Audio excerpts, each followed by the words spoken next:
आता बातमी मुंबईतून। फोर्ट परिसरातील रिगल सिनेमाजवळील बाळासाहेब ठाकरेंचा पुतळा झाकण्यात आलेला आहे। पुतळ्याची साफसफाई आणि डागडुजीसाठी हा पुतळा झाकण्यात आल्याची माहिती। 23 जानेवारीला बाळासाहेब ठाकरेंची जयंती आहे।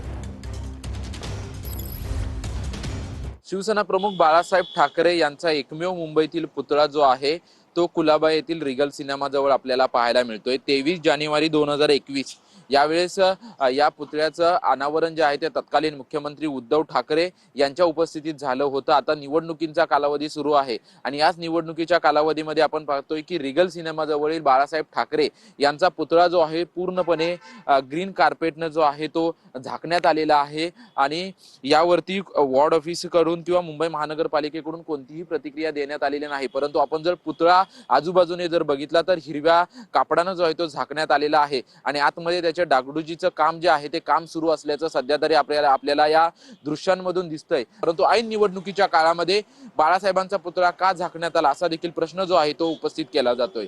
कॅमेरामन अमित चिगवनसह निवृत्ती बाबर, TV9 मराठी, मुंबई।